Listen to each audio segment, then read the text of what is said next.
Hello and welcome to the channel. In this video I'll be bringing you the Espada Challenge. It's an event put on by Zwift where for the first time I will be posting a video the same day that I did the event. In this particular event we'll be saddling up on the Pinarello Espada, the iconic masterpiece that Miguel Induráin rode to shatter the hour record in 1994. Now, I have to admit, for a 30-year-old bike, it looks pretty cool. And Zwift did a great job recreating it. The Espada Challenge will consist of an hour-long race led by Big Mig RoboPacer. A perfect chance to set your own PR as you'll try to match Miguel Indurain's blistering world record pace. Now, Zwift has leveled the playing field so that during the event, we'll all be able to ride the legendary bike. How long can we keep up at 6.3 watts per kilogram or 510 watts? Now, after reading that in the description, I thought this was going to be a really hard race. I thought for sure that RoboPacer was just going to pull away from us and nobody was going to be able to stick with it doing that kind of pace. So I was originally going to do this race on a Saturday, but I had already had 4 activities planned, and I didn't think I was going to have the legs to be able to ride this, at least for an hour. So I pushed it from Saturday to Sunday, which is the last day that you can actually do this particular event. It goes on for every 2 hours throughout the day, but I knew this was going to be my last opportunity to do it, and that part kind of fit in my schedule. So I'm thinking to myself that I'm gonna have to do 5.5 watts per K just to try and stay with this thing and see how long I can go before I blow up. I know in the past I've done time trials or Alp climbs where I held that kind of pace, but those were only for about 40 minutes. There was no way I think I could be able to do that for an hour. So I thought, okay, just hold on as long as you can. Once you blow up, just back off and see who else falls into the group that you blow up on and just try and stay with them. So, but one of the things that I noticed or that I saw during the chatter before the race started was that this was going to be draft enabled. It didn't mention drafting in the description, so I was like, oh well, that's going to be a game changer. So my new goal for this event was to get in the group, get behind the RoboPacer, and just stay on its wheel, either on the RoboPacer or stay on anybody's wheel that's behind the RoboPacer and take advantage of the draft. Do not go out front. There's absolutely no need to go out front. You go out front, you have to be doing at least 6.3 watts per kilogram to stay out front, and you're definitely going to blow up if you're trying to do that. So I had to totally rethink the way I was going to do this. I was going to do it like one of my normal TTs, was to get on my pace, get on my cadence, and stick to it and stay there and not worry about anything else. But that's totally changed now that I know that there's a draft. Now going into this ride, I was still feeling a little sore from my activities on Saturday. Saturday morning, I did a 50-minute tempo ride. Then I did a 30-minute run where I was playing with my foot strike. Normally I land midfoot on when I run, but this time I decided I want to try landing more on my forefoot and running more off of my toes. And that just totally whooped my hamstrings and my calves, going to my forefoot. But what it did was it completely removed the stress off my quads. So I may be going to that on a permanent basis. But enough about that. I also did a swim workout where I did a little over 2 miles worth of swimming. And then I came back later on last night and ended up doing a race. It wasn't supposed to be a race. It was one of those rides where you're getting that XP, that extra XP, and I ended up racing that and really ended up pushing hard in that. So my legs were sore going into this event, but I was still looking forward to doing it.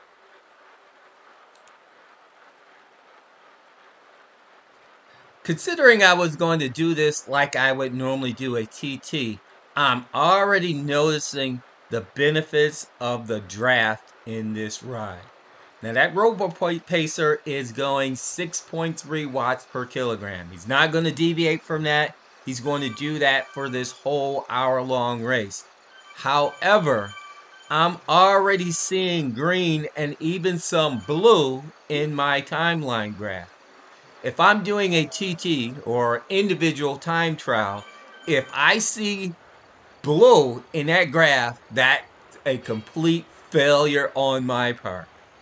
And to have all of this green and this blue and still be hanging right with the group as if nothing's going on, this draft benefit is going to be insane for this hour. It's going to totally change this from a race to more of a tempo ride for me. This is going to be a tempo ride.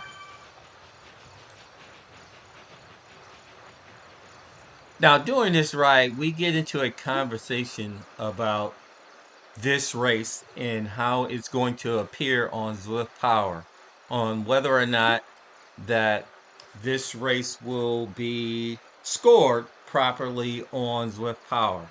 And of course, I had to chime in and say that, this was a timed event. And in timed events, all of the things that you see on Zwift Power the placements are random.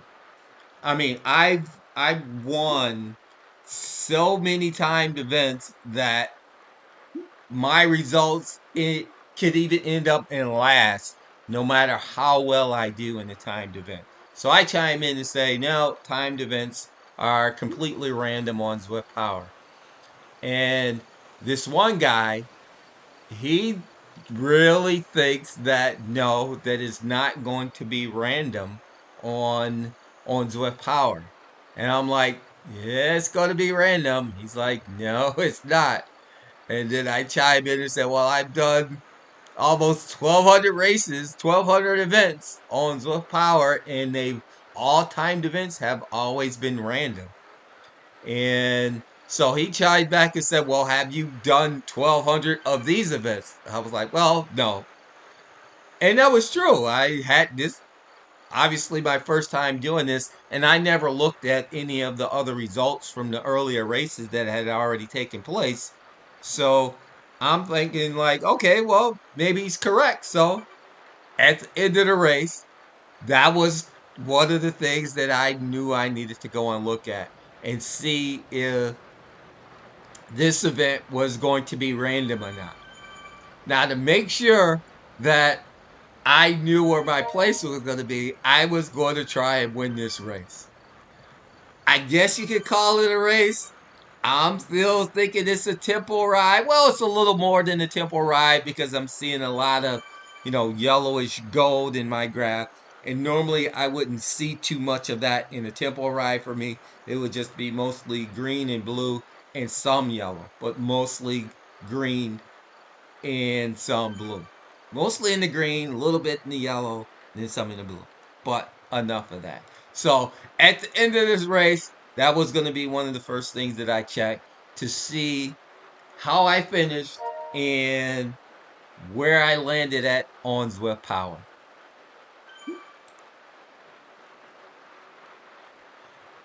Now, one of the things you can really tell how beneficial a draft is how well this group of about 13, 14 guys or girls or whoever's in this group is hanging with that RoboPacer that's doing 6.3 watts per kilogram. We are doing nowhere near that.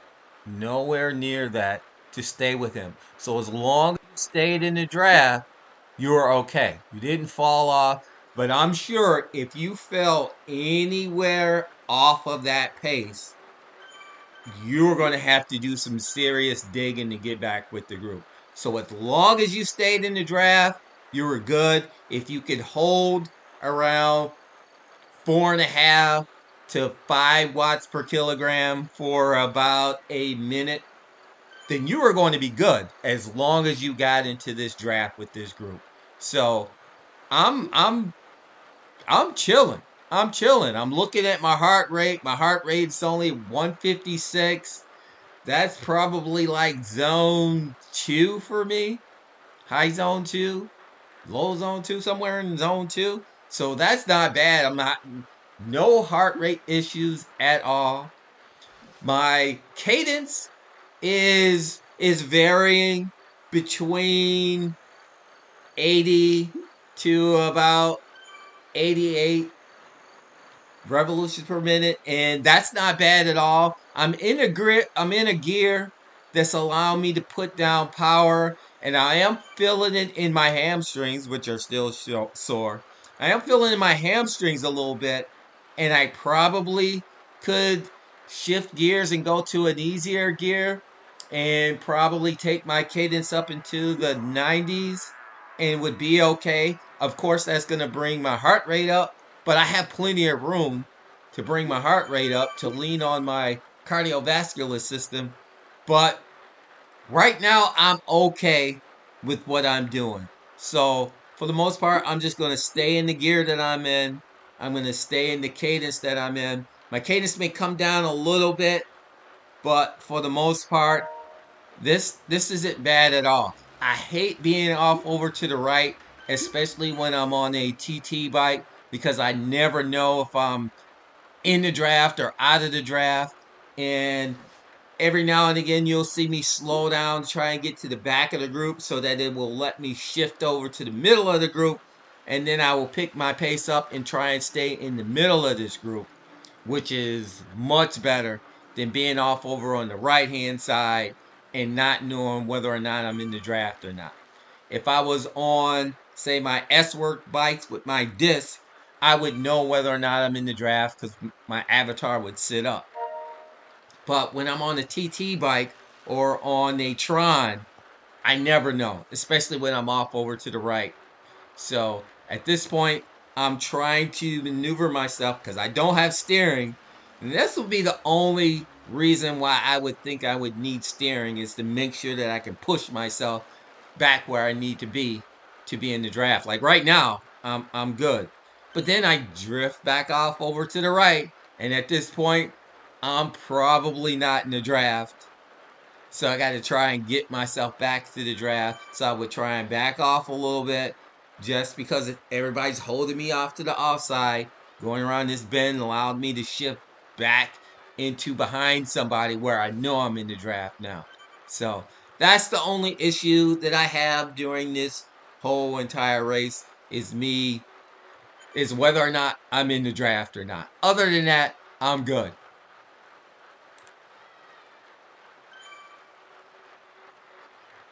At this point, we're about 13 minutes into this thing, and it seems like everybody's on the same page and realizing that we need to just sit behind this pace partner or this robo partner or whatever you want to call it, and just take advantage of the draft and not do anything stupid like trying to attack or go out front or do anything like that because there's no point in doing anything like that.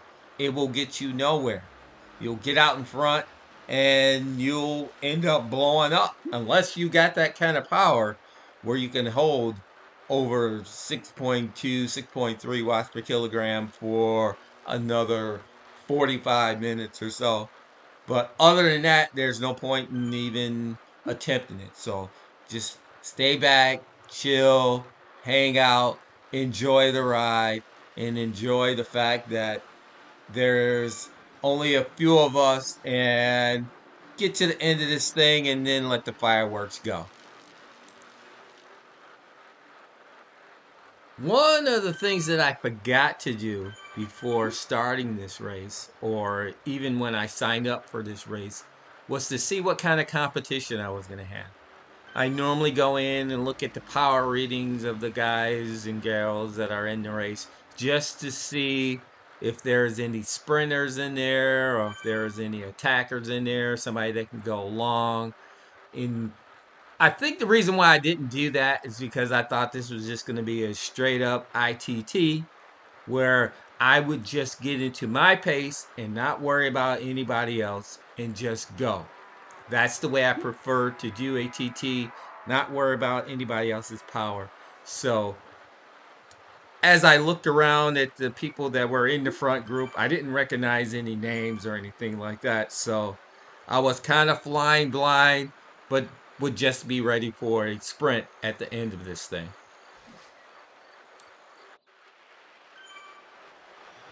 Now we're doing this race on Tempus Fugit, which is the flattest course on Zwift. I mean, if there's a perfect TT course for Zwift, it is Tempus Fugit. I mean, there is one little small little bump that I think is like 5 meters of elevation or something like that. But for the most part, this thing is pancake flat. So there's no issues with having to do any climbing or anything like that. But you may notice that I'm dipping more into green and some blue. And for some odd reason, it seems like I don't know if it's the draft or what, but the everything just moves along at an even easier pace where I have to back off, not to go up to the front or something like that. And it's weird. It's like it goes in and out of that. There's some sections where, you have to stay on the pedals and have to stay on the power. And then there are other sections where it just gets really easy for some reason. But I'm not going to look a gift horse in the mouth. I will take whatever easy parts they want to give me on this particular ride. It's an hour long and I'll take it.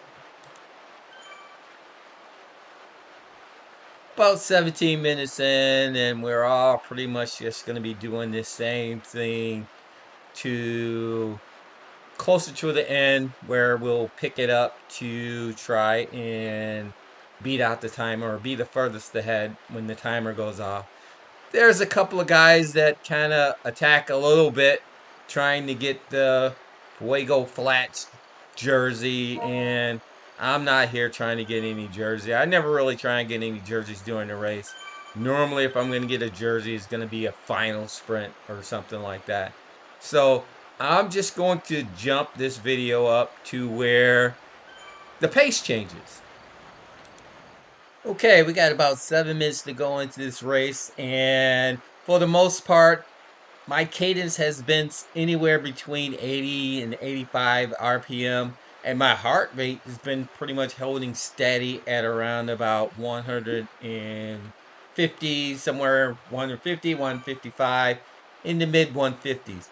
And at this point, you just see my cadence start to go up to the 90s. 189, 89, 90. And that's because I just shift gears to an easier gear. What I'm doing now is I've decided that I was going to give my legs a break, give my big quads a break, and go to a higher cadence in an easier gear, but maintain the power that I needed to maintain to stay in this draft group. And that's what a sprinter should be doing. Lean on your cardiovascular system towards the end to give your legs that release if you can. If it's going balls to the wall in the race and you can't do it, you can't do it. But if it allows you to shift to an easier gear, go to a higher cadence that allows you to still maintain that power in the gear that you're in, and give your legs a break to allow yourself to set up for your sprint. You can see my heart rate's already at 160. It's going up. And of course, it's going to go up because I'm pedaling faster, but I'm also giving my legs a break. Now, this race hasn't been all that difficult, even going into this point, but I'm setting myself up for an even more powerful sprint if I can do it. So that's a little trick that I do during all of my races is I know when to lean on my cardiovascular system and give my legs a break to allow them to set up for what tends to be a lot of power from me, especially when I'm on my sprint at the right time, hit the right gear, and everything works out perfectly. Me ramping up and all that stuff, and I can have a really good sprint. So that's what I'm doing at this point.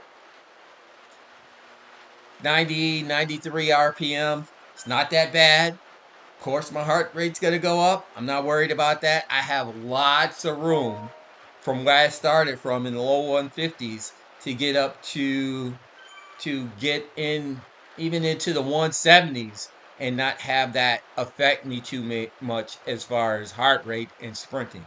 Now, I've sprinted with my heart rate in the mid 180s, 190, and still had effective sprints. So the heart rate that I'm in now is almost perfect.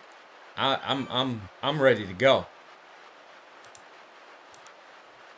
I feel like the pace is picking up a little bit, which is weird because the Robobot isn't, or Big Mig, whatever you want to call this dude, isn't going any faster. He's still going, as you can see, 6.3 watts per kilogram. But as you can see by my timeline graph, we're dipping more into the orange. But it does feel like the pace is picking up a bit. I mean, if I've had to ramp my cadence up a little higher than I had been doing, I'm hitting 94. And again, odd that even though everybody's still doing the same thing, it seems like the pace is going a little faster. Maybe it is. We're on a small ink ascent of 1%. Maybe it's just having to push a little bit more power to get through this little bit of an ascent. But normally I don't feel much different on a 0 and a 1% grade. And it didn't last that long, but it definitely feels like the pace is picking up. But again, I'm only thinking about now, what time do I want to go? When do I want to go? Who's going to attack? Is anybody going to attack? I know at some point we're going to go by the RoboPacer, but at what time? Is it going to be a minute that everybody's going to go? Is it going to be 30 seconds before they go? Only time will tell.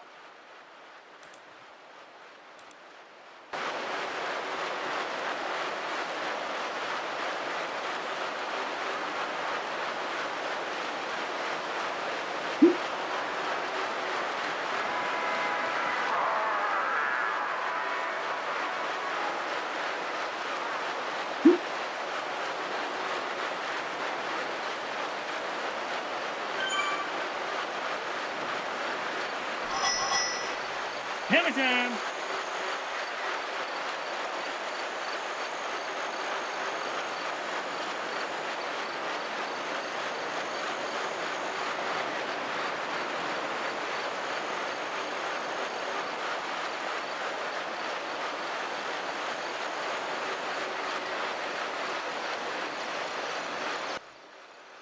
About 1 minute left in this, and nobody has made a move yet. Oh, there goes some fire socks. I see some fire socks. I think it's ready. It's time to go. Time to go. We're passing the Robobot now, and it's definitely on. Now, I don't know when I should sprint. Should I go now? Should I wait late? 30 seconds. I maybe should go at 30 seconds. Oh, man, I'm struggling with when I think I should go. I'm starting to ramp it up. I got to ramp it up. I know I need to ramp it up before I get into my sprint. And I'm on the front now. Should I go now? I don't know if I should go now because I'll be dragging people along with me in the draft. I'm stuck too much in indecision, and people are starting to sprint, and I need to go. And I screw up on my shifting. As I went to stand up, my gear went down 2 places. It went down 2 places instead of one, which made it harder for me to get to my power band, which cost me that win. I'm glad to see that there's a scoreboard on this. I didn't even know there was going to be a scoreboard. Maybe they will put this correctly on Zwift Power. I need to go to Zwift Power and check this out. Let Hold on a second. Let's get the Zwift Power results up. Okay, here are the Zwift Power results. And as you can see, random. Random as can be. I finished in second, barely finished in second, and you can see I'm in 5th place on here. And yeah, this is completely random. Looking at this over 11.7 on the sprint, terrible sprint, too short. I went too late. I should have just went at 30 seconds. And I scroll down here, keep scrolling, and there's the guy that finished in first. Way down the list, completely random. Completely random. So, but if I look over to the right, look at all the gain that these people got. This is nuts for Zwift Power to give people gain on randomly throwing them into the results. Look at all of these gains that these people got. That makes no sense. Yeah, this is terrible. I'm not going to worry about too much of that. Well, it was a good event anyway. I enjoyed it. It was nice to see how much effect the draft have when you're following somebody that's pushing a lot of power. I mean, he's just bulldozing through, and you can just sit behind him and just take it easy. I was in a race not too long ago where a guy was pushing crazy power, 6.5 to 7 watts for almost the entire 15 minutes or so that we were in the race. And I just stayed behind him and stayed with him and didn't have to nearly push that much power. So let's look at the final stats on this race. 11:32 for 5 seconds. Yeah, that's not good. That's not good. I could do a lot better than that. Too bad I screwed up on the shifting. Total distance on this. We'll watch this tick up, almost 50K. 297 watts average, sitting behind the pace dude.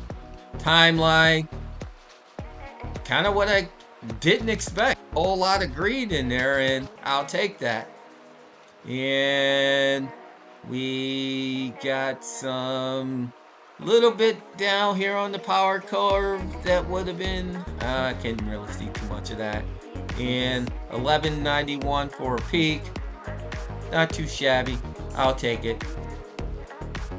There's nothing really on offer for this race. It's not like you get to keep the bike afterwards. You just get the pleasure of riding it during the event. So you gotta snap your pictures or record your video or something like that just to get the memories of being able to ride on that bike. It would have been nice if they gave us a hat or something in the color scheme of that particular bike. That would have been nice, but no. It is what it is. It was a great event. I enjoyed doing it and looking forward to doing more events. So, thanks for watching the video. Peace. I'm out.